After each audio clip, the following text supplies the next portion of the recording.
ശവപ്പെട്ടിയുടെ കാര്യം പറഞ്ഞപ്പോഴാ ശരി. അധികം വൈകണ്ട, എനിക്കൊന്ന് വേണ്ടി വരും. അതെന്ത് പണിക്കരേട്ടാ അങ്ങനെയൊക്കെ പറയുന്നത്? ഒന്നുമില്ല. ഏയ് എന്തോ ഉണ്ട്. എന്താ പണിക്കരേട്ടാ, വീട്ടിൽ വല്ല പ്രശ്നമുണ്ടോ?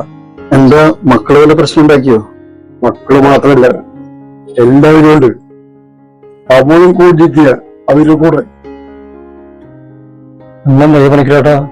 നിങ്ങൾക്കറിയാലോ, 36 വർഷം ഗൾഫിൽ കഴിഞ്ഞത് ഞാൻ. ഒരുപാട് ഞാൻ കഷ്ടപ്പെട്ടു. എന്റെ മക്കൾക്കും എന്റെ കുടുംബത്തിനും വേണ്ടി. അവർക്ക് ഞാൻ നിരാശയെ പറ്റായി. എങ്ങനെ കഴിഞ്ഞിരുന്ന കുടുംബം ഒന്ന് ആലോചിക്കാൻ പോലും കഴിയുന്നില്ല. എനിക്കിപ്പോ വീട്ടിൽ ഭക്ഷണം കഴിക്കാൻ പോലും ഭയാണ്. എപ്പോഴും ഭക്ഷണത്തിന് വിഷം കലക്കി തരുമെന്ന് പറയാൻ പറ്റില്ല. അത്ര ദുഷിച്ചു പോയിരിക്കുന്നു അവരുടെ മനസ്സ്.